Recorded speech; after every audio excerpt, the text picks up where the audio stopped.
What up, gang? Now, I thought I was going to do it Sunday, but I thought, nah, I'll do it on Mondays just to spark some sort of inspiration, just to spark a good working week and a good start of the week, yeah? So, I am reading The Tribe of Mentors by Timothy Ferriss. Now, if you don't know who Tim Ferriss is also the dude that is known for writing the 4 day work week, the 4 hour work week, or the 4 day work week, one of the two. Popular book, a hit seller. It actually took Tim Ferriss, I think, like 49 times before he actually hit his mark, or a lot more, one of the things, but it took him ages until he actually got the deal. And I think it may potentially be in the book of here, but I'll go through it. So Tim Ferriss is actually, he's got his own podcast. He writes a whole lot of books. He's inspirational for a lot of entrepreneurs that are trying to make it. And he's just a guy that sort of seeks efficiency within creating a life around entrepreneurship, whether it be in the world of business, whether that be in the world of art, or whatever you're trying to crack, he's trying to sort of create a framework in terms of how to help people get to that. Now, I actually got this book, funny enough, when I went to go do a chat at my school, where they were sort of asking about just around sort of career stuff and blah, blah, blah. And one of the girls that was doing it, she actually gave me this book, and I said, oh, that it looks like a really good book. I'll get around to it. It actually took me ages to actually even get around to it. Now, what are my initial thoughts of it? Well, let me give you a bit of a rundown. So, the Tribe of Mentors, what it is it's essentially a Tim Ferriss's email or spoke to, like I don't know how, I can't remember how many people, but so many people within this book. Like, look how thick this thing is, right? So he's emailed, spoke to so many entrepreneurs, and when I say entrepreneurs, I'm talking about people that are not only business people but also in the arts, also just trailblazers in terms of whatever their field that they've chosen to go into. Um, and so he's asked a certain set of questions to try and distill what makes these great people so great, and what have they learnt during their time. Yeah, when I was reading it, I thought, oh yeah, it's pretty cool. There are some hit and misses in terms of, the people that he's interviewed, and sort of the advice that they've given. Some are pretty crap. Now, I was going through it just recently, just to sort of top up, sort of, because some of the like some of them were crap. Like, let's be real, some of them are real crap. But I'm gonna go through some stuff I highlighted within the book that I think will help you guys, man. I think that will help, like, oomph that thing. I'm a big quotes guy. I love quotes, man. I love um, those little nuggets of quotes that sort of just G you up. So let me go through it. So whether considering a business decision, personal decision, or otherwise, you want to look at what would this look like if it were easy. Now, it's easy to convince yourself that things need to be hard. That's if you are not redlining, so essentially like full throttling, going hard every day, going ham, right? So it is easy to convince yourself that things need to be hard if you're not redlining or you're not trying hard enough, which leads us to look for paths of the most resistance, often creating unnecessary hardship in the process. So I guess, there's always ways in terms of, like, um, there is always an easier path, man. I think there is always, yeah, and it's true, right? Like, we think that you have to work hard, and I think it's the age old saying, or the adage, work smarter, not harder. But let me go through it. But not enough worked to matter, and what's matter? I don't know what that one is. So life punishes the vague wish and rewards the specific ask. So what's that essentially saying is that whenever going into any situation, whether it's, maybe a business deal, whether it's sort of asking for something or whatever it is, you don't want to be vague with your shit. Sorry, I'm like trying to hold this and do that. But you never want to be vague with your stuff. You want to know exactly what it is that you want out of it, and you want to ask that straight up. Because if you are out here diddle daddling or fluffing around, and you're, maybe a little bit, oh, I don't know if I should ask, you're not going to get what you want. So you should always ask exactly what you want.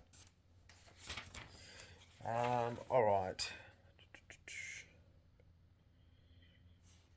It says here, so another one that I've sort of highlighted. So this guy, I don't know who this guy is, but anyway, the question was, how has a failure or apparent failure set you up for later success? Do you have a favorite failure of yours?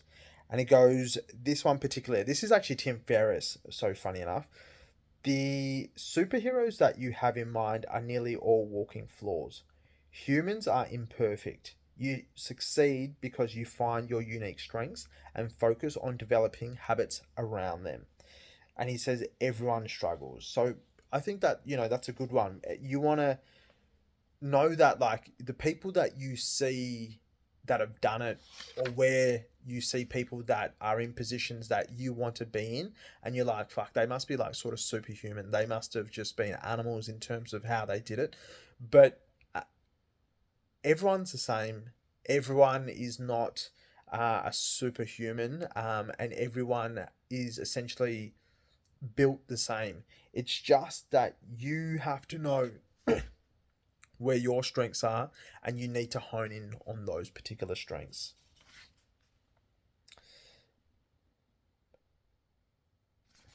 Right.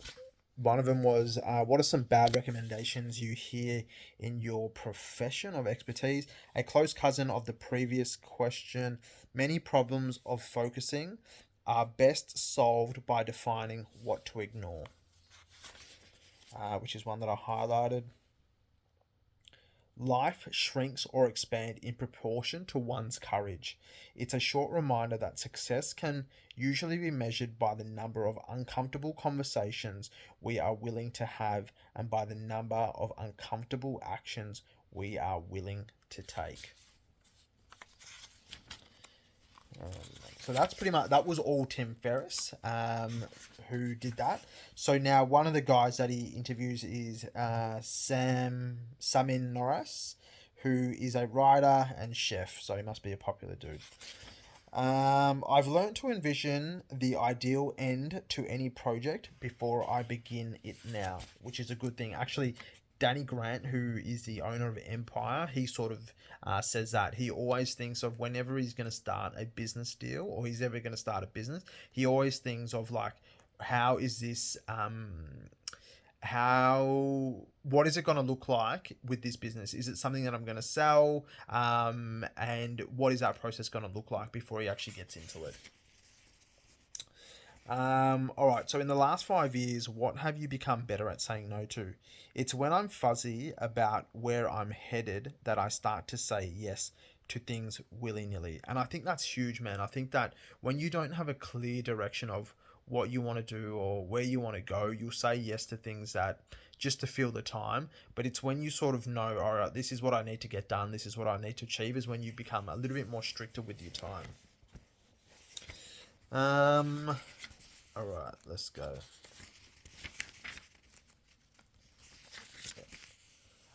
So this is another bloke that he interviewed. When you feel overwhelmed or unfocused, what do you do? So this was a gangster one, right? So this guy is talking about, like, so when you feel overwhelmed or you feel unfocused, what do you do? Generally, people, and I'm talking about from like a burnout type session, yeah. You feel like you're overwhelmed. You feel like, far out. I can't keep going. I need a break. I need to sort of stop doing what I'm doing. And then people sort of take some time off. People may sort of go on a holidays. I've burnt out. I don't want to do this anymore. This is enough for me.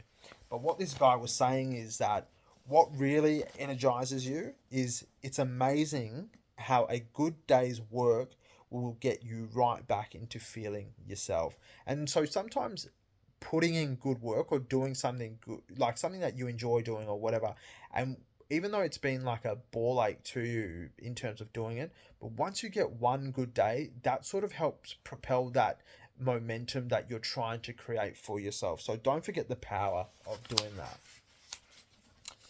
Um, all right, so this next one is Susan Cain. So she's the co-founder of Quiet Revolution, which seems to be some author of bestsellers Quiet Power. I've never heard of her. If you guys have, let me know. So one of the things that I liked, which I highlighted, was she was asked, what advice would you give to a smart, driven college student about to enter the real world? What advice should they ignore? So I think that this is good for a lot of people that are balancing both corporate life and wanting to start something, yeah? And so this lady, to give you some context around this lady, she was a lawyer, then turned author, yeah? So you will hear so many stories of people who risked everything in order to achieve this or that goal, especially creative goals. But I do not believe that your best creative work is done when you're stressed out because you're teetering on the edge of bankruptcy or other personal disasters. Just the opposite. You should set your life up so that it is as comfortable and happy as possible, and so that it accommodates your creative work. So essentially, it is like if you are going to go and do something crazy. So this lady was a lawyer. She tried to become a partner. She didn't. The one of the partners was told her, "Look, you're not going to become partner." She has this massive meltdown, and then she's like, "You know what? I always wanted to become a writer. I'm going to go do that." And so what she was saying is that she worked bloody hard as a lawyer. It set herself up comfortably financially, which enabled her to make moves in a field that may not necessarily pay the best. So I think you can take that into the business world if that's something that you're trying to do or whatever. You want to have some element of sort of nest egg before you make a move to mitigate the fact that when starting a business, bruh, it is a head fuck. And if you are going broke before you can even start, like that's a bigger head fuck because now you've got stresses on stresses on stresses, and you're not going to be able to comfortably execute on what you're trying to do. So yeah, keep that in mind. So the next one is who he interviews is a person by the name of Carl Maynard, who is also a best-selling author and entrepreneur. So this bloke is Kyle was born with a rare condition that results in arms that end at the elbows and legs that end near his knees. So he goes on to sort of trailblaze. So he talks about how failure. So one of the questions was, how has failure or apparent failure set you up for later success? Do you have any favorite failures of yours? In amongst all that, he goes, his favorite word is a Finnish word called sisu, the mental strength to continue to try even after you feel you've reached the limits of your abilities. I don't think that failure is sometimes part of the process. It always is. When you feel you can't go on, know that you're just getting started. And then so a favorite quote for him is from a Navy guy called "Not dead, can't quit," which is a good thing, right? You know you're not dead, you can't quit, so you got to keep going. What is an unusual habit or an absurd thing that you love?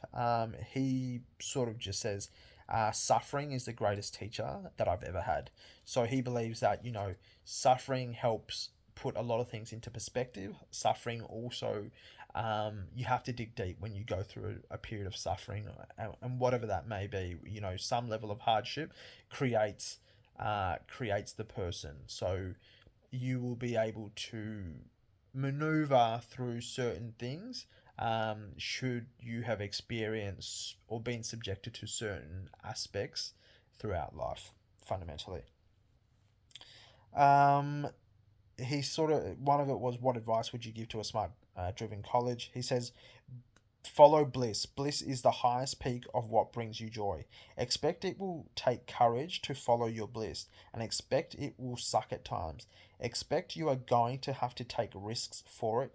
Expect others won't necessarily understand, and also expect that what gives you bliss today may not be what does tomorrow. Just follow it all over again.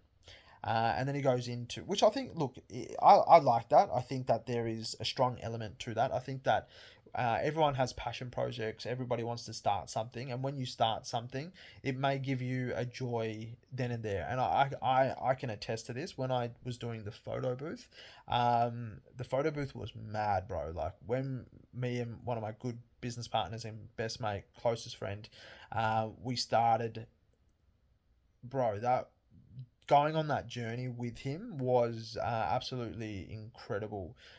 We had a whole lot of fun, and we ran it to about sort of 5 6 years. But coming to the tail end, we understood that it wasn't not that it wasn't giving us the joy that we wanted, and we knew that we had sort of outgrown that business, and we knew that it was time. So when they say, what gives you bliss today may not be what does tomorrow. That's for real, and I think that's for anything. I think that's for anything in life. It could be your career, it could be whatever. You have to know that going into it fundamentally. What are some bad recommendations you hear in your profession or area of expertise? The worst advice I've ever been given was not to increase the fee I charged to give a keynote speaker. So he was told, don't increase your fee. You price yourself out. But then he goes on to like double it, and so he's just like, man, stuff all that. If you know your worth, you know your worth, right? Um, and then Tim sort of just gives a page of like quotes. One of it was, "What you seek is seeking you," by Rumi, who is a 13th century Persian poet and Sufi master. And now the last one is Terry Crews that he interviews. Now there's plenty more, but these are just what I've got up to. Terry Crews, you will know him from White Chicks. He's also from Everybody Hates Chris and Arrested Development. So that massive black guy that is like I think he's also in The Longest Yard, where he steals the cheeseburgers, or you can hook up the cheeseburgers. But anyway, what is a book you've given most as a gift? One of his favorite one was The Mastery Key System by Charles F. Hannell. This is the one that clearly showed me how to visualize, contemplate, and focus on what it was I truly wanted. And another one he's put down is Viktor E. Frankl, Incredible Man Search for Meaning. I've actually heard that book a few times. I haven't read it, so maybe that's one that I can add to the list.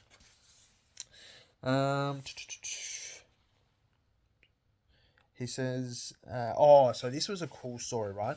I was just trying to make sense of the highlighted. If you know Terry, he's obviously come from a professional sporting background. When he was back in college, he was playing basketball. In the game, in one of the games, I think it was like the grand finals or whatever it is, and it was like down to the wire in terms of the buzzer. He had a clear sort of runway to run the ball down the court, and what happened is he ran it down the court. He missed the shot. Everybody hated him.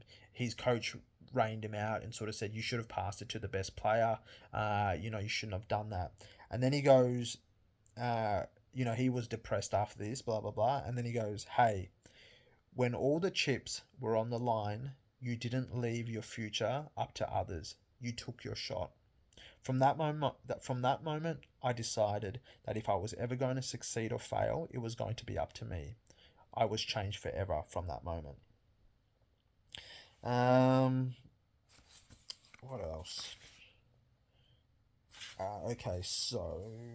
Okay. Um, One of the things is, if you could have a giant billboard anywhere with anything on it, what would it say? He goes, "The more you run from your fears, the bigger they get, but the more you go into them, the more they tend to vanish like a mirage." I think that's a big thing, man. Like, even when doing like BD calls, or business development calls, as what it's known as. Whenever you make that first call or initial call, it is so daunting. It's like, oh my god, for whatever reason, it's like fearful. And it's fearful until you start to just get on the blower, and then you just got to have to keep going and going and going until you really kill that fear. You know what I mean? So I think that the only way to kill fear is by repetition. What advice would you give to a smart Colin? He goes, there is a difference between intelligence and wisdom. He goes, intelligence is like one thing, but wisdom is what carries you forward. Wisdom is like, and again, wisdom is just experience, right? Wisdom, there's intelligence, like being book smart, but having wisdom through experience is what carries the person, is what he says. And so we're coming to an end. And so this is the last one where he goes, in the last 5 years, what have you become better at saying no to? What new realizations or approaches have helped? He goes, I've realized that I've had to let people leave my life, never to return. Every relationship I have in my life, from family and friends to business partners, must be voluntary relationships. My wife can leave at any time. Family members can call me or not. Business partners can decide to move on, and it's all okay. But the same is true on my end. So he goes into that, he was friends with someone that was bad news to him. And then he sort of says that one person in your circle can destroy your whole future. It's that important. So you have to be okay with the fluidity, if the fact that you have to be okay with saying, hey man, if that person ain't right for me, that person ain't right for me. And in your heart of hearts, if that person ain't right for me. You know what I'm saying? But that's it, man. I hope you guys have enjoyed it. It's actually probably one of my longer vlogs. But I enjoyed this. I really enjoyed this. I really enjoyed, doing this, man. So I'll do a lot more. I didn't think that I was going to like this book, to be fair. I was like, I've picked the wrong book. But I think it slowly gets better. And I looked at the reviews because I was like, man, what the hell is this damn book? But then when I looked at the reviews, I was like, okay, people like it. So I better continue it. So I'll continue it. I hope you guys liked it. And the next one we'll be starting on with Debbie Millman. But peace, mate.